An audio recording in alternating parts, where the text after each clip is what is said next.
Bab 12 itu kita lanjutkan di metode penelitian setelah kita melakukan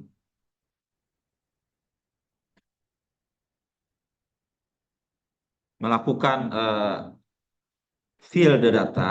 Tahap selanjutnya adalah dalam penelitian hipotetiko-deduktif kita melakukan pengujian hipotesis, hipotesis testing, ya. Jadi data yang sudah kita uji, kalau kita mengajukan hipotesis kan kita uji. Tadi tahap pertama kita tidak melakukan apapun ke sini, cuma merasakan data tadi itu dan mengetahui data yang kita peroleh seperti apa. Dan tahap sekarang kita mencoba memahami bagaimana apa yang kita uji itu bisa dihasilkan dari data ini, ya. Hipotesis testing atau statistik pembagi biasa menyebutnya statistik inferensial, ya. Inferensial, ya. Nah, di dalam pengujian hipotesis harus kita pahami, ya, ada kemungkinan kita salah mengambil kesimpulan karena ada beberapa hal berkaitan dengan kemungkinan kita kesalahan dalam menguji hipotesis, ya. Ada yang dikenal tipe 1 dan tipe 2 error, ya. Jadi pada saat kita menguji bisa jadi yang kita dapatkan itu tidak sesuai karena ada ketidaksesuaian, ya, atau kesalahan atau error, ya. Error ada tipe 1 kalau itu ternyata menolak hipotesis, probability-nya itu, ya, probabilitas atau kemungkinan menolak hipotesis nol kita lakukan, tapi sebenarnya tidak, ya. Ngerti nggak? Maksudnya kita kemarin kan mengajukan hipotesis, ya. Satu hipotesis itu ada yang hipotesis nol, ada yang hipotesis eh, yang kita uji, ya. Nol itu yang mengatakan sebaliknya, ya. Bisa jadi kita salah menolak nol hipotesis padahal bukan, ya. Atau bisa jadi tipe 2 adalah kalau kita ternyata gagal menolak nol hipotesis padahal sebaliknya yang terjadi, ya. Jadi misalnya kita menguji hipotesis bahwa eh, kalau kita minum ini misalnya akan sakit, ya. Konsumsi air mineral yang terlalu banyak akan menyebabkan anggaplah penurunan berat badan, itu hipotesis agama masuk akal. Misalnya seperti itu, ya. Kita uji, ya, kita dapatkan data dari orang yang minum ini berapa banyak yang sakit misalnya, ya. Berarti hipotesis nolnya adalah apa? Kalau minum ini nggak apa-apa gitu, tidak berakibat sakit, itu hipotesis nolnya. Hipotesis sebaliknya yang mau kita uji, minum ini akan bikin sakit, ya. Nah, kalau hipotesis nolnya itu gagal kita tolak, ya, kita menolak nol hipotesis dengan mengatakan ini nol hipotesisnya tidak sakit, ya. Kita mengatakan tidak sakit, padahal kenyataannya sakit. Itu hipotesis tipe 1. Tapi sebaliknya, kalau kita gagal untuk menolak apa itu kenyataannya sakit, padahal itu tidak. Nah, seperti itu, ya. Bisa jadi seperti itu, ya. Salah dalam kita menolak hipotesis nolnya, ya. Yang kedua, gagal untuk menolak. Gagal untuk menolak itu berarti menerima, ya kan? Nah, ini harus kita pahami. Yang tipe 1 dinamakan alfa, yang tipe 2 dinamakan delta. Nah, statistical power itu kemampuan statistik kemungkinan kita salah menolak nol hipotesis. Ya, ya, kemungkinan atau probabilitas kita dengan benar menolak nol hipotesis. Semakin besar eh, eh, apa statistical power itu berarti kemungkinan kita besar untuk menerima hipotesis. Nah, seperti itu biasanya, ya. Nah, itu dalam tadi itu, ya. eh, Dalam menguji hipotesis tergantung dari apa di rancangan penelitian kita, ya. Rancangan penelitian kita seperti apa, itu beda caranya dalam menguji hipotesisnya, ya. Kalau hipotesisnya itu eh, hanya menguji rata-ratanya, ya. Rata-rata orang Indonesia mempunyai IQ sekian, misalnya, ya. Lebih rendah dari IQ orang Singapura, misalnya, ya. Itu bisa seperti itu, ya. Hipotesis sederhana, ya. Nah, itu dilakukan dengan ada dua macam, ya. Ada tergantung dari datanya. Data metrik itu eh, data yang non nominal, ya. Non nominal dan Satu lagi apa? Nominal dan ordinal. Ya, jadi data metrik hanya digunakan untuk skala yang interval dan rasio. Ya, itu menggunakan one sample t-test. Ya, kan Anda sudah belajar statistik t-test ya, uji beda t-test. Ya, apakah tadi itu misalnya ya rata-rata IQ orang Indonesia orang menyebutnya 78, saya nggak tahu dari mana angka itu. Soalnya setahu saya rata-rata itu kecerdasan itu nilainya 100, ya kan? Geser sana agak di atas rata-rata yang kok di bawah rata-rata punya kita itu saya nggak tahu dari mana angkanya itu saya nggak terlalu percaya ya. Misalnya ya eh, apa eh, rata-ratanya 90 misalnya ya, sementara orang Singapura 110 ya. Nah dua ini rata-rata ini kita uji ya, tapi tentu saja apakah ini dua ini berbeda? Kalau statistik dikenal seperti itu. Sayangnya di komputer saya nggak punya SPSS, tapi mungkin nanti ditunjukkan kalau ada kita workshop khusus. Nanti ada workshop khusus untuk statistik. Eh, alat, alat bantu statistik ada ya. Itu menggunakan one sample t-test. Kalau non metrik ya bentuknya nominal atau bentuknya ordinal itu namanya pakai chi-square ya.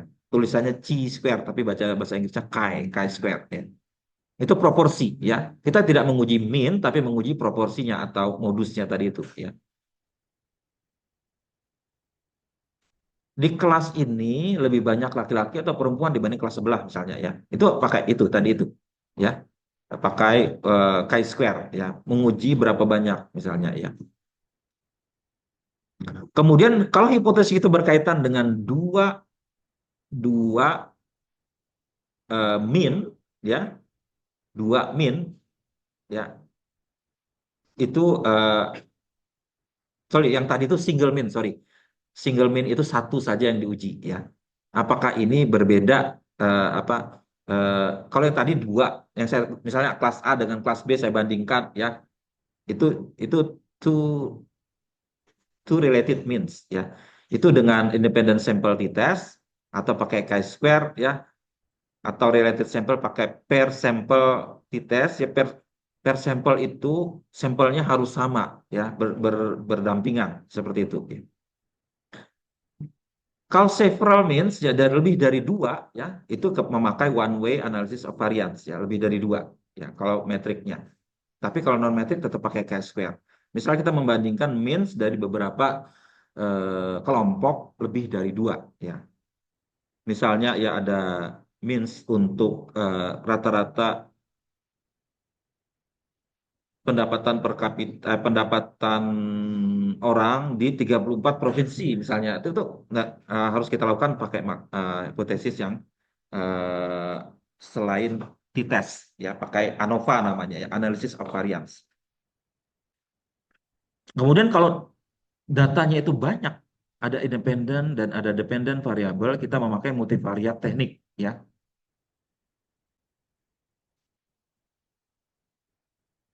Kalau one metric itu pakai analysis of variant ya. Kalau hanya satu saja ya. Ada juga eh, kalau dependent variabelnya itu metrik dan dependent variable non metrik itu bisa digunakan cara berbeda ya. Misalnya ya dependent variabelnya adalah apakah seseorang ini akan menjawab ya atau tidak untuk pertanyaan ini misalnya ya. Akankah saya akan berminat beli barang ini ya misalnya ya ini barang ini ya. Mau nggak beli barang ini? Ya, jawabannya mau dan tidak, dua saja, ya kan? Berarti itu adalah jawabannya dalam bentuk skala nominal. Ya, itu nggak bisa kita samakan kalau orang itu menjawab, Anda akan lebih apa? Seberapa besar minat Anda membeli barang ini dari skala 1 sampai 5. Nah, itu akan berbeda cara mengujinya, ya. Karena jawaban tadi hanya diberikan dua pilihan, yang ini diberikan banyak pilihan. Nah, itu yang satu kita namakan non metrik ya. Kalau yang satunya lagi karena variabelnya eh, bukan nominal kita namakan metrik. Nah, kalau pakai penelitiannya itu bahwa keputusan dia membeli barang ini ya, keputusan pembelian kalau di manajemen pemasaran namanya, keputusan membeli barang ini tergantung dari umur, pendapatan, kesukaan dan sebagainya, berarti kan ada variabel dependennya, independennya ya, X1, X2, X3. Nah, itu kita memakai namanya multivariat multiple regression analysis, analisis multiple regresi, ya regresi berganda, ya. Tapi kalau ternyata dia menjawabnya ya atau tidak, kita menggunakan analisis yang namanya analisis logistik, logistik regression, ya. Kenapa dinamakan logistik? Karena dia hanya dua saja, logis gitu, ya. Ya atau tidak, ya. Biasanya berkaitan dengan keputusan, ya keputusan ya atau tidak, ya menggunakan atau tidak, ya lanjut atau stop, ya, seperti itu, ya. Itu logistik regression, ya. Nah itu, jadi tergantung dari beberapa rancangan penelitian kita membuat cara yang berbeda. Nah tadi saya ulang lagi, yang single mean itu adalah untuk menguji hipotesis bahwa mean berbeda dengan populasi, yaitu tadi saya keliru tadi menjelaskan ya. Yang one sample t-test menguji apakah sampel kita ini sama nggak dengan populasi. Jadi kita bandingkan dengan pembandingnya yaitu populasi. Ya. Tapi kita harus punya data populasi dan data sampel. Misalnya kita mengambil kelas ini, apakah kelas ini cukup mewakili seluruh mahasiswa akuntansi seluruh Indonesia? Nah, berbeda jauh nggak orang di sini dengan seluruh mahasiswa akuntansi di Indonesia misalnya ya. Kita mungkin melihat mean dari apa yang kita teliti, misalnya dengan apa nilai etika kah, atau kecenderungan seperti ini kah, kita bandingkan dengan populasi seluruh mahasiswa. Beda atau tidak ya. Nah, yang satu lagi menguji hipotesis itu berkaitan dengan dua dua kelompok yang kita bedakan, dua ini berbeda atau tidak ya. Two related means. Misalnya sebelum sesudah ya. Itu per sampel t-test ya. Sebelumnya seperti apa diukur, sesudah treatment diukur ya. Tadi misalnya mengkonsumsi pil ini akan membuat Anda lebih cantik. Oh, pil apa itu ya? Misalnya ya misal ya. Sebelum minum pil diukur ya kecantikannya seperti apa, entah pakai ukuran apa saya nggak tahu ya. Kecantikan itu relatif sebenarnya ya. Agak susah diukurnya. Misal ini aja deh ya. Pil diet aja, pil diet ya, diet sebelum minum diet ini rata-rata berat badannya seini ya. Begitu minum pil ini berat badannya turun ya. Nah, berarti diukur ya kan sebelum minum obat itu rata-rata berat badan misalnya 65 ya. Begitu minum pil itu turun jadi 55. Oh, banyak ya. Nah, itu diukur dua itu dengan menguji hipotesisnya pakai per sampel t-test. Kenapa kan dinamakan T? T itu apa ya, singkatan orang statistik menyebutnya beda-beda ya, apa ada unik-unik gitu. Eh, saya nggak ngerti juga sejarah kenapa dinamakan T-test ya. Kemungkinan karena T test itu ya diambil T-nya gitu loh. Kemudian ada lagi yang non parametrik. Non parametrik itu maksudnya ada metrik dan parametrik. Parametrik itu yang bukan metrik, pada rasio nominal dan rasio ordinal ya. Ada namanya Wilcoxon, nama orang Wilcoxon sign rank t-test, yaitu mengukur dari apa dari eh, variabel yang pengukurnya pakai skala nominal dan ordinal. Kemudian ada McNamar test ini untuk nominal data, khusus untuk nominal. Kalau yang Wilcoxon rank ini khusus untuk skala ordinal, ya, ada seperti itu. Kemudian ada juga untuk dua means kelompok yang tidak berhubungan, unrelated means itu memakai independent sample t-test, ya. Untuk beberapa mean tadi pakai analysis of variance, ya. Jadi lebih dari dua ya misalnya 4, 5 kita bandingkan ya itu kan simultan membandingkan tidak satu demi satu itu biasanya dilihat dari berapa perbedaannya ya kita hanya bisa menilai sangat berbeda nggak ya kalau tidak kita bandingkan A sama B nggak seperti harus satu-satu kita hitung seperti itu tapi kalau mengukur sekian banyak itu apakah mereka berbeda semua itu memakai analisis of variance tadi itu ya. Kalau membandingkan dua satu-satu A dan B kita bandingkan A dan C kita bandingkan teman A B C D E ya kita bandingkan sama-sama memakai analisis of variance itu ya. Mereka ada kelihatan beda nggak ya? Misalnya kita punya kelas A B C D nilai mereka akan beda jauh nggak? Itu pakai analisis of variance.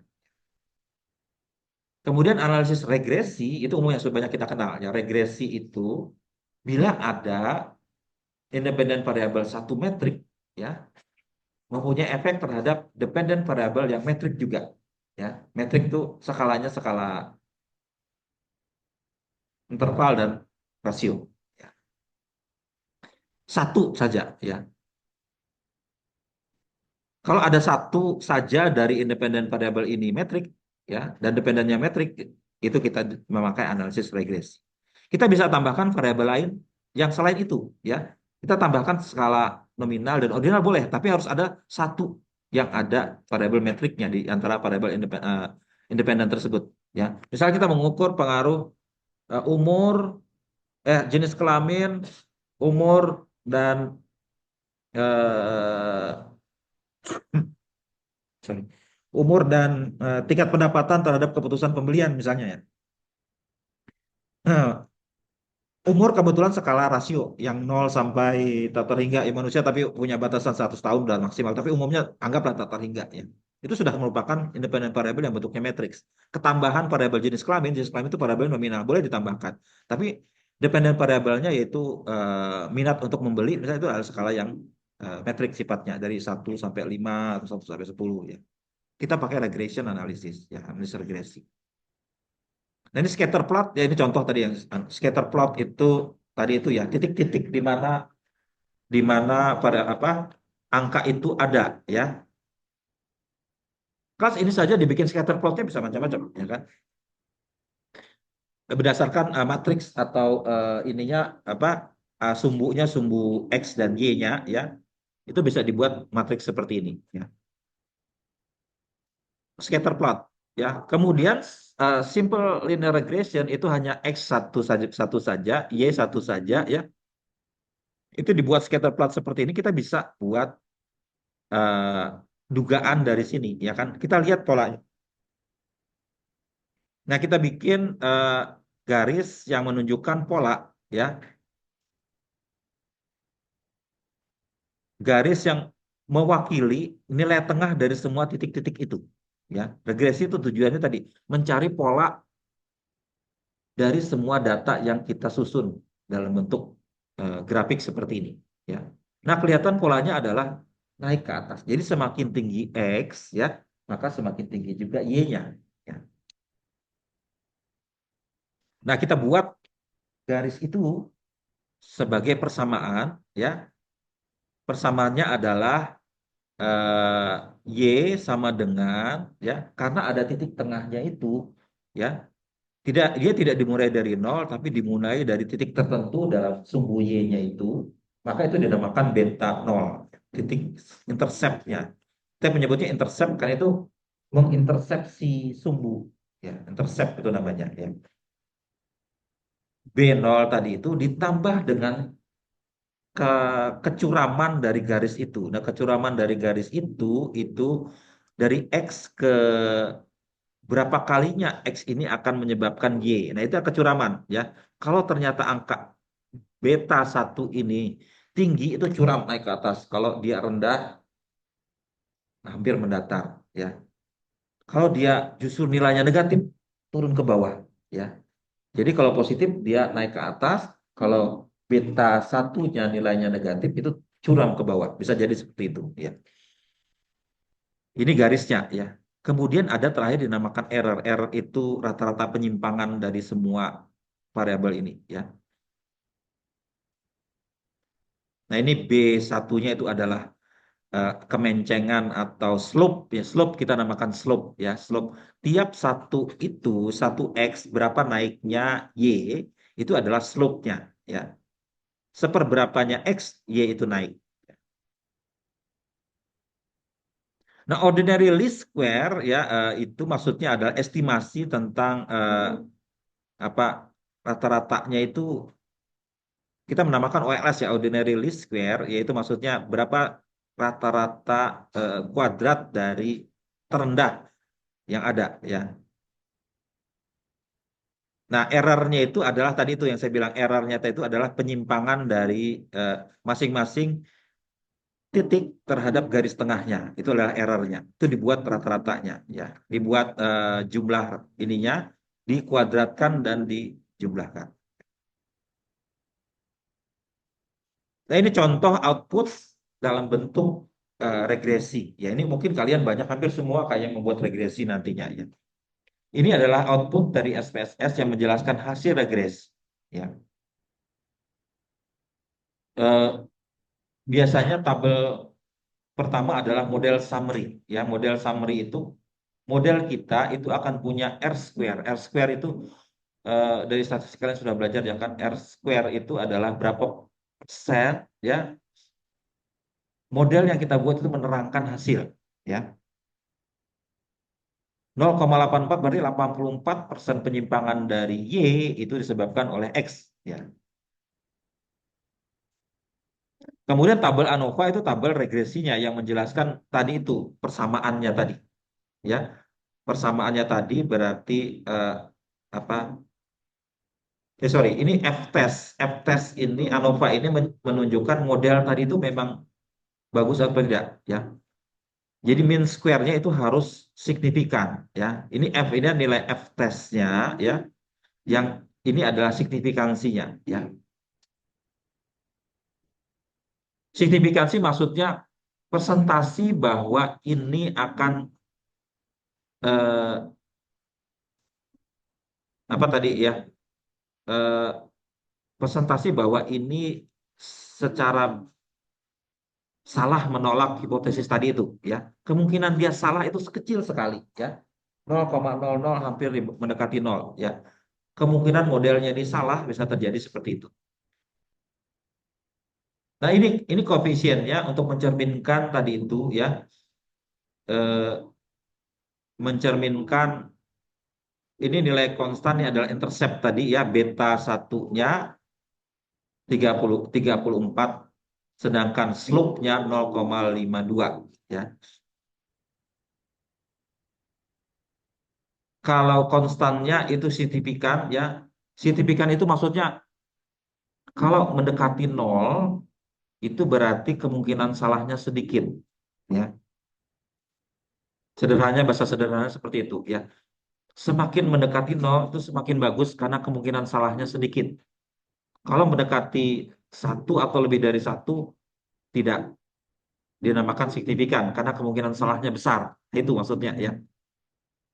Kenapa kemungkinan salah besar tidak? Tadi itu, ya. Kalau gambarnya seperti ini, ya, rapi, ya kan. Ada juga gambarnya itu tidak jelas, lumpuh, ada yang di atas, ada yang di bawah, ya. Dibikin garis bisa, dibikin garis, tapi garis ini tidak signifikan. Garis itu kemungkinan salahnya besar, ya. Jadi seperti ini maksudnya.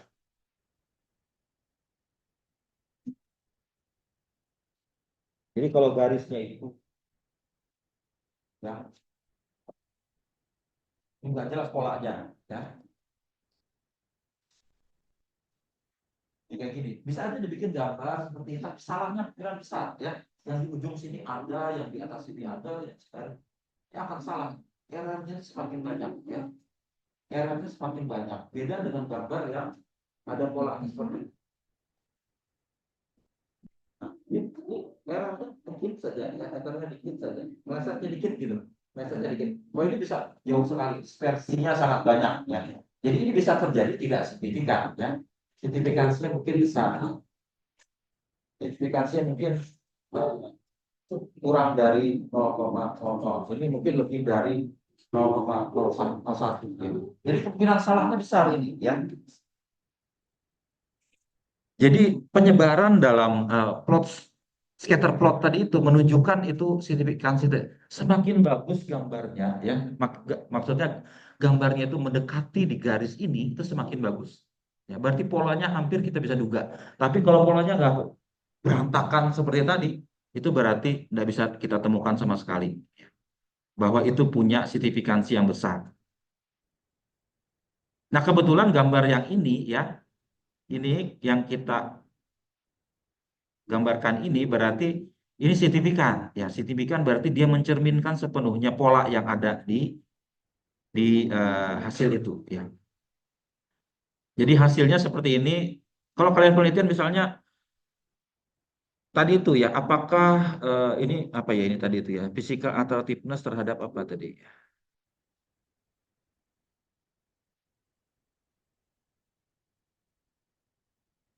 Oh, kecantikan fisik dengan kemungkinan dia melakukan date, ya, kencan. Misal, ya, ini misal, ya. Apakah pasangan yang cantik akan ada kemungkinan dia date gitu kan? Eh, Kebetulan polanya seperti ini, semakin cantik seseorang, semakin mau dia melakukan kencan. Misal seperti itu ya. Ya, jadi dia bikin hipotesis semakin cantik pasangannya, semakin mungkin dia pergi untuk kencan. Ya misalnya, ya sebaliknya juga semakin jelek tadi itu ya semakin jelek, maka semakin kecil kemungkinan untuk diajak kencan misalnya. Jangan tersinggung aja, jangan tersinggung. Kalau kalau di sini cantik semua kok, ganteng semua. Ya. Kalian ini menarik semua kok, nggak ada yang jelek di sini, betul. Nah, kemungkinan itu apa? Ya, ini kebetulan seperti ini. Ada positif, arahnya positif. Jadi berarti kita kalau bikin gambar seperti ini, ya kan? Karena arahnya itu naik ke atas, itu positif ya. Berarti apa? Sekilas mata saja kita sudah tahu hipotesis kita hampir pasti benar. Semakin cantik seseorang, semakin besar kemungkinan dia punya pacar. Misal seperti itu ya. Nah, itu positif. Tapi kalau sebaliknya seperti hasilnya kita dapatkan balik ke bawah seperti, lah kenapa ini ya? Hipotesis kita salah ya. Jadi kita melihat hipotesis dengan pertama melihat gambarnya dulu aja bisa ketahuan. Baru kemudian tahap berikutnya kita melakukan tes hipotesis menunjukkan ya apakah yang kita duga itu kemungkinan salahnya kecil atau tidak. Ini kebetulan angkanya mendekati nol ya 0,00 ini ya angka ini itu berarti hampir pasti benar ya hampir pasti benar. Kemungkinan salahnya kecil ya. Tapi ada penelitian lain ya memakai variabel lain misalnya ya apa selain physical attractiveness misalnya apa ini cowok atau cewek matre ya tergantung apakah seseorang itu punya duit banyak apakah dia kencan. Nah, semakin kaya seseorang semakin desak atau dia dapat diajak kencan ya. Ya enggak juga orang yang enggak lihat itu kadang-kadang ya. Kalau cowok mungkin nggak peduli dia miskin apa enggak ceweknya gitu kan. Kalau cewek ya saya nggak tahu. Bukan dia ini enggak ya. Eh, nah, kemungkinan itu tidak ada pola yang jelas kalau satu seperti itu. Ya, variabel lain mungkin tidak ada yang jelas. Ya, mungkin variabelnya mirip seperti yang itu gambarnya A ya. Nah, berarti angkanya mungkin mendekati, angkanya besar-besar signifikansinya ini. Ya. Nah, validasi ya. Tadi itu, apakah model yang kita uji itu valid atau tidak, ya terbukti atau tidak? Ya, kita pertama bisa dengan melihat phase validity, melihat sign dan magnitude-nya. Tadi itu melihat sign-nya ya. eh, Gambarnya tadi sudah menunjukkan ini naik ke atas. Wah ini sudah nih terbukti. Jadi itu face validity ya. Kelihatan yang tampak melalui mata kita. Sign dan magnitudenya. Magnitudenya tuh kalau sign-nya itu naik tapi lebih kecondong ini lebih pasti itu ya. Lebih kuat derajatnya daripada yang mendatar sedikit seperti ini. Kita bisa lihat secara mata. Kemudian kita bisa kita lihat validitasnya dengan melihat statistik. Pertama R square-nya tinggi ya. R square tinggi itu semakin bisa menjelaskan bahwa variabel X berdampak pada variabel Y kalau R-nya ini tinggi ya. R square-nya nih ya. Tentang R square kalian bisa pelajari di statistik saya nggak perlu ulang lagi ya. R square-nya tinggi. Kemudian signifikansi model. Modelnya itu bisa salah kalau F-testnya itu gagal ya. Apa yang kita uji ternyata tidak cocok. Tadi itu ya seperti ini bisa F-nya gagal ini ya. F-nya gagal. Karena polanya tidak ada. Kacau ya. Itu bisa terjadi F-testnya gagal. Kemudian t-testnya, ya t-testnya tadi satu-satu variabel secara parsial tadi itu juga signifikan. Kemudian koefisien betanya, ya interceptnya tadi semakin tinggi semakin bagus, ya kan. Kemudian multicol itu kalau korelasinya juga menunjukkan ada yang seperti itu. Kemudian predictive validity apa semakin bagus dia bisa memprediksi ke depan, ya. Nah, R square-nya tadi itu adalah tadi itu ya. R square tadi adalah ukuran proporsi variasi Y disebabkan oleh X ya. Itu rumusnya adalah total variasi dikurangi dengan variasi yang tidak bisa dijelaskan dibagi total variasi. Ya. Angkanya dari 0 sampai 1 ya. Semakin mendekati 1 semakin bagus perfect match. Kalau nol itu tidak ada hubungan sama sekali antara X dan Y-nya. Jadi kalau di kasus kita ini 84 ya, adjusted ada 0,7. Adjusted itu maksudnya ada yang disesuaikan, itu 0,7 berarti ada yang ini.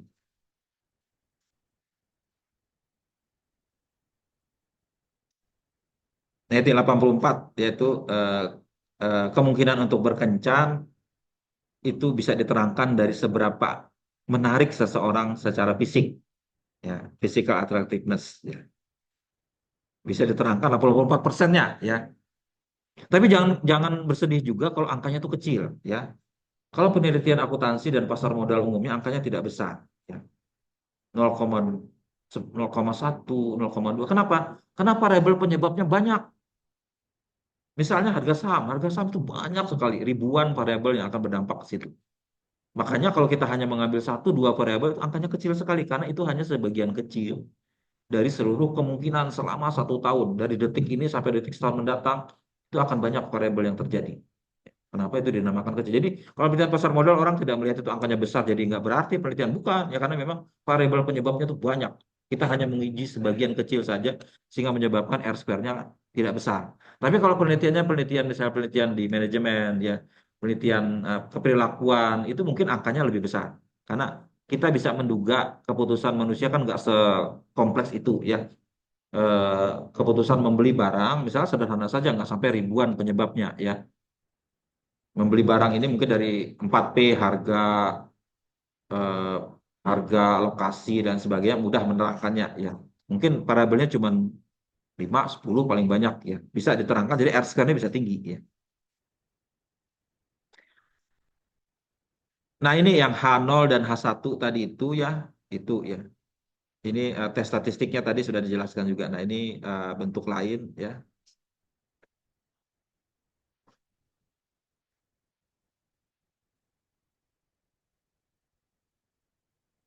Nah, ini misal tadi ya, berarti konseptual modelnya seperti ini, ya. Physical attractiveness akan berdampak positif terhadap kemungkinan kita melakukan kencan, ya. Itu satu variabel, ya satu variabel saja. Ya, kalau variabelnya banyak, multiple regression, lebih dari satu. Nah, seperti ini misalnya, ya. Ditambah, ya, physical attractiveness ditambah lagi percept intelligence, kecerdasannya, ya. On apa tidak nih pacar nih? Ya, calonnya tadi. Selain dia cantik, satu lagi pintar. Tambah plus, ya. Nah, misalnya kita survei, ya. Ternyata hasilnya seperti ini, ya. Modelnya tetap 84 R square-nya, ya. Modelnya tetap nol signifikan, berarti kemungkinan ini variabelnya benar, ya. Tapi kita lihat, ya, intelligence nggak dampak, ya. 0,18 itu di atas signifikansi itu ada levelnya, ya. Ada levelnya, ya, kurang dari 0,05, ya, kurang dari 0,1, ya. Kalau di atas ini tidak dianggap, ya. Lebih dari 0,1 itu maksudnya tidak signifikan, ya. Ini level ini signifikan, ya. Kemungkinan salahnya ada berjenjang seperti ini, ya. Kalau 0,18 itu di atas ini, ya, itu tidak signifikan, ya. Tidak signifikan berarti apa? Kita kemungkinan kita salah menolak nol hipotesis semakin besar, ya. Jadi nol hipotesisnya kecerdasan seseorang menentukan kemungkinan untuk dikencani. Ternyata tidak, ya. Kecerdasan tidak menjadi patokan, ya. Yang dilihat cantiknya saja, ya. Kalau bodoh bisa dibaiki, kalau cantik susah dibaiki. Katanya.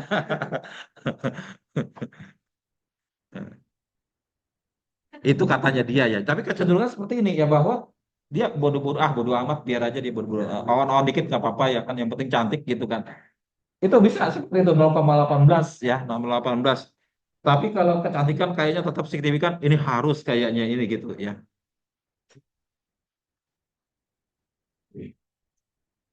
Tambah lagi gender, tergantung laki atau perempuan, ya. Yang ngajak kencan laki atau perempuan, ya. Nah, berarti apa? Itu variabel apa di tengah tuh? Variabel moderasi, tergantung dari gendernya, ya.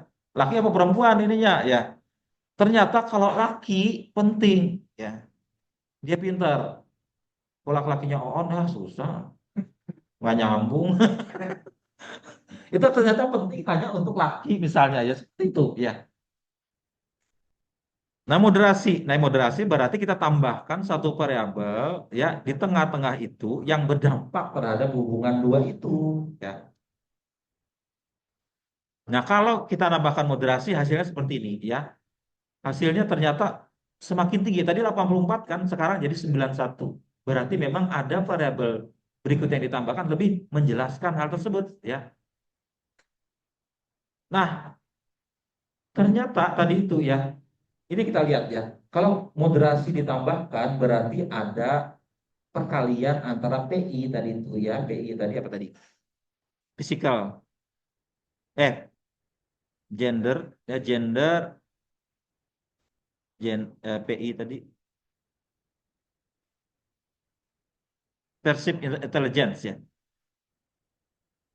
Kepintarannya dengan gendernya laki atau perempuan. Ternyata ngefek ya 0,032 itu di bawah 0,05. Berarti tadi yang ini ternyata ngefek betul ini ya, signifikan. Tapi physical attractiveness itu sama berlaku buat keduanya ya. Tapi kalau intelijen itu hanya untuk misal laki saja ya. Ini signifikansinya itu 0,032 ya 0,032 berarti di bawah 0,05. Tambahi lagi ya. Jadi lebih rumit lagi konseptual model tambahi lagi. Boleh saja seperti ini misalnya ini ada variabel apa yang di tengah-tengah ini variabel mediasi. Mediasi itu kesamaan minat. Nah, ini penting ya kan. Commonality of interest. Apakah laki dan cowok dan cewek tadi itu sama-sama punya minat yang sama, hobi yang sama. Ya apalah kesamaan gitu ya. Kemudian ada fit apa eh, berjodoh gitu ya. Fit itu maksudnya ya kesenangannya sama ternyata ya itu apa apa tuh kalau kalau ini bahasa kalian apa tuh kalau kalau klik itu klik ya ya frekuensinya sama gitu ya frekuensinya sama ya ya mungkin apakah kesamaan minat akan frekuensinya sama itu ya bisa jadi beda ya cuma diasumsikan dihipoteteskan akan sama ya hubungannya positif ya tambahi lagi ke sini akankah efek seperti itu jadi ini lengkap ya ada moderasi ada mediasi ya nah ini ada rumit ini ya nanti kalian bisa belajar cuman saya mau lihat hasilnya nah, hasilnya ternyata ya komunalitas itu terpenting ya PI juga sama penting ya kesamaan minat tadi sama penting ya ternyata gender dan kecerdasan tadi juga penting tapi kalau kita ini kan sebelum sebelum dimediasi ya mediasi ada lagi tambahi lagi ini ya step 2-nya ada mediatornya ya mediator step 3-nya ya tapi eh, apa namanya itu ternyata mediatornya tidak signifikan ya.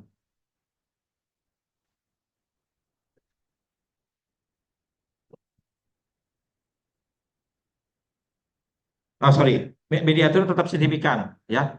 Kalau eh, variabel ini ya, nih ini kalau pakai regresi ya, ini harus ngefek ke sini dulu. Regresinya per satu ini masuk ke sini dulu, begitu ini dimasukkan, ini nggak signifikan, ini melewati ini. Maksudnya itu seperti tadi ya. Ternyata model ini yang tepat ya. Modelnya ini yang tepat dari hasil regresi itu ya.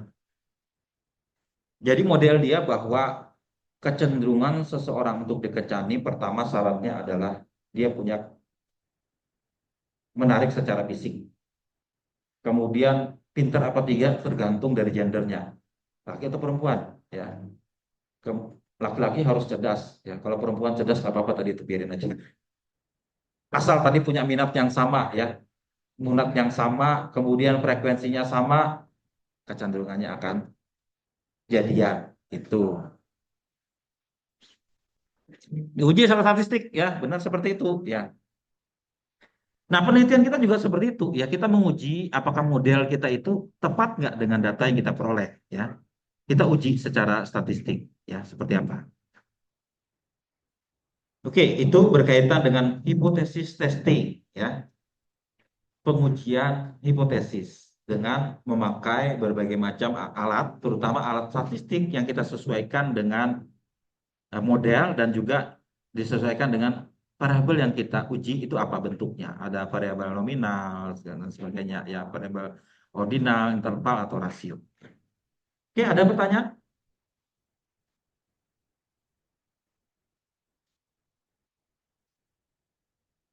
Kalau nggak ada pertanyaan, saya lanjut ke bagian berikutnya.